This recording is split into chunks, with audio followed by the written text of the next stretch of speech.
Hey guys, Ty behind the camera here. Today we're going to be looking at a Jake and Hen decoy combo by Hunter Specialties. So let's get to unboxing this and we'll see what we got here.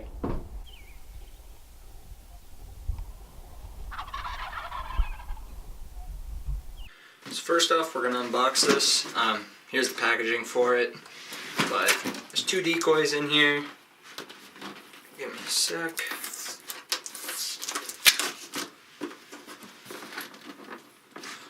We're just going to go through what's all inside of the box here. Get this tape off. Okay, so open it up. You just get something about it. A stake, or what appears to be a stake for it. Another one. Then a packaged decoy. And another packaged up decoy. And that's what comes in the box. Okay, so we're going to talk about some positives and negatives of these decoys. So, just as a disclaimer, I have not actually used these hunting, so this is not a video about effectiveness. This is more about just the products themselves. So, after opening them up and looking at them, the hen popped out pretty nice. It's not collapsing in and fully expanded. The Jake decoy is having a little bit of troubles expanding. It doesn't seem to want to stay there, but sometimes what you can do is just put a stick inside here and it will just keep it out. Another thing that I found positive with these is just overall the structure. You can tell that they're a heavy material, which is really good. A negative that I found would be that I don't really like the beard. I don't think that the beard is impressive by any means, which I know some decoys go for that. I personally am not a fan of that. The biggest thing I have an issue with is the stake. I'm not a fan of this stake. There's no lock-in, so it's really easy to lose a stake.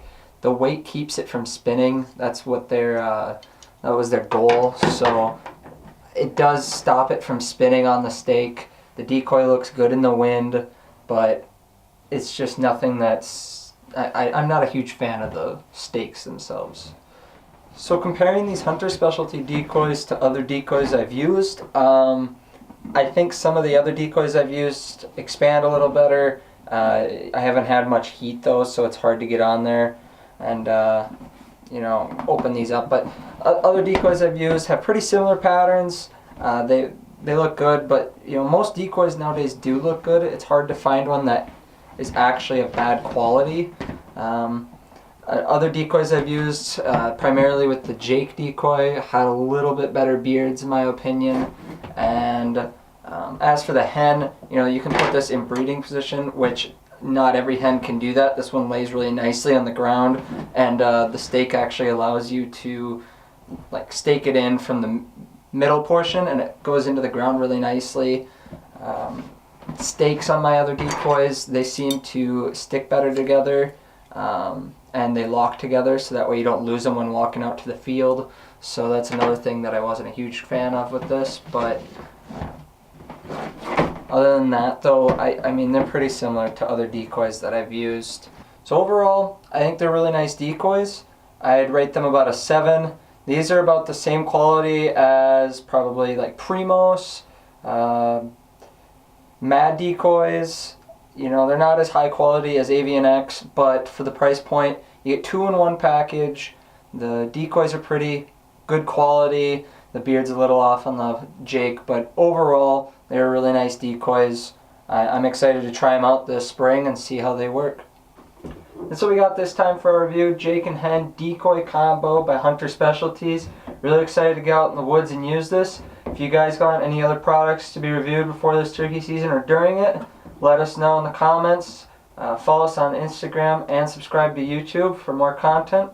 Thanks for watching, guys.